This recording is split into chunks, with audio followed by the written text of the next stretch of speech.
Are you struggling to set the corner radius of a RippleDrawable in your Android app? You're not alone. Many developers face this challenge, and today we're going to tackle it together. I totally get it.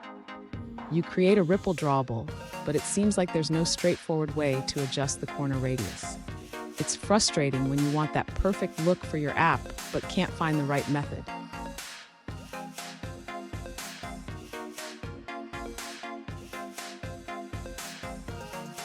Here's the specific question we're addressing today.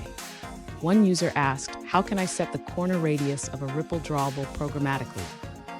They provided some code, but were stuck because there isn't a method like set corner radii.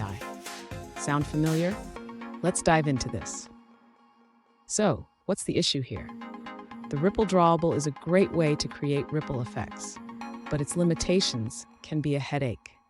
Understanding how to work around these limitations is key to achieving the design you want. And stick around.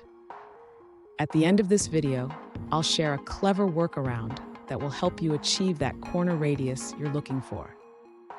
To set the corner radius of a RippleDrawable programmatically, the user can create a custom drawable that extends RippleDrawable. This allows for more control over the appearance. Next, the user should define a constructor in the custom drawable class. In this constructor, they can set the corner radius using a paint object. Now the user needs to implement the onDraw method to apply the corner radius to the drawable. This is where the actual drawing happens. Finally, the user can use this custom RippleDrawable in their application. They should replace the existing RippleDrawable with their new custom RippleDrawable. Fun fact, did you know that the ripple effect was inspired by the way water ripples when you drop a stone? Now, you can create that effect in your app with just a few tweaks. Now let's look at the answers provided by other users. An alternative approach to setting a corner radius on a RippleDrawable is to use a gradient drawable.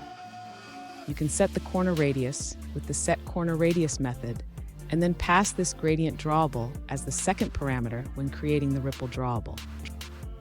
Here's the clever workaround I promised.